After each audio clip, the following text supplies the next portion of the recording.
Hi friends, please subscribe to Amravati Media and press the bell icon for more latest updates.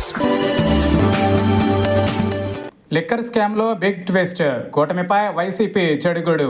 AP మద్యం కుంభకోణంలో మరో మలుపు. ఇప్పటి వరకు గత వైసీపీ ప్రభుత్వంలో భారీ మద్యం కుంభకోణం జరిగిందని, దాదాపు 4,000 కోట్లు చేతులు మారాయని, ఈ డబ్బులు అంతిమంగా వైఎస్ జగన్కు చేరాయని ఆరోపిస్తున్న కూటమి సర్కార్ రూటు మార్చింది.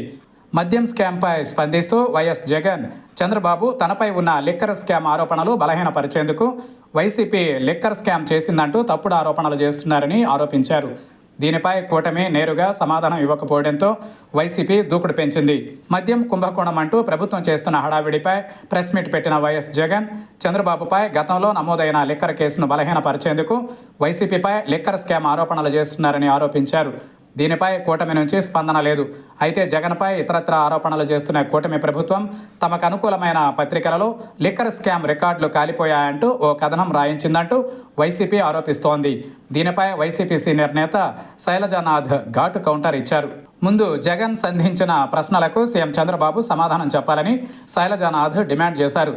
చంద్రబాబు హయాంలో జరిగిన లిక్కర్ స్కామ్ను ఆధారాలతో సహా వైఎస్ జగన్ బయటపెట్టారని, దానికి బదులివ్వలేక ఎల్లో మీడియా ఈనాడు ద్వారా ఒక అబద్ధపు కథనాన్ని రాయించారని మండిపడ్డారు.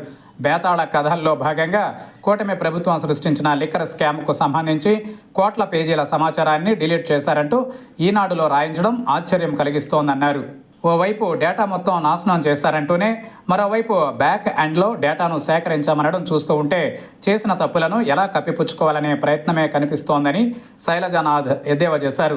జగన్ వేసిన ప్రశ్నలకు ఎక్స్ ద్వారా అన్ని రాజకీయ పార్టీలకు పంపిన ప్రశ్నలకు సమాధానం చెప్పాలన్నారు.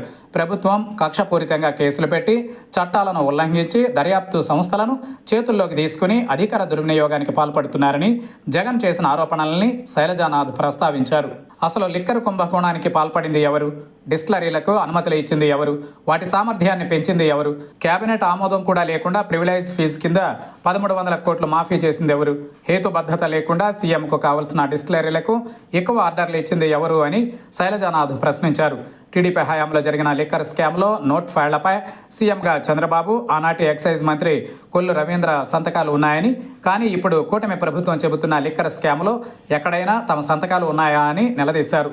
జగన్ ప్రశ్నలకు బదులివ్వలేక మీడియా సాయంతో వైసీపీపై బురద చల్లేందుకు ప్రభుత్వం ప్రయత్నించిందని శైలజానాథ్ విమర్శించారు. ప్రభుత్వం వద్ద ఎటువంటి సమాచారం లేకుండా బ్యాక్ ఎండ్ నుంచి తమకు నచ్చినట్లుగా సమాచారాన్ని తయారు చేసుకుంటున్నారా అనే అనుమానం కలుగుతోందన్నారు.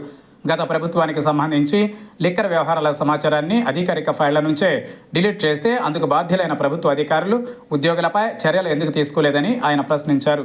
డిస్టిలరీలు, డిస్ట్రిబ్యూటర్లు, మార్కెటింగ్ అధికారులు లిక్కర్ సంస్థలపై సమాచారం డిలీట్ చేశారని ఎందుకు కేసులు నమోదు చేయలేదని అడిగారు. అంటే సమాధానం డిలీట్ అబద్ధమన్నారు.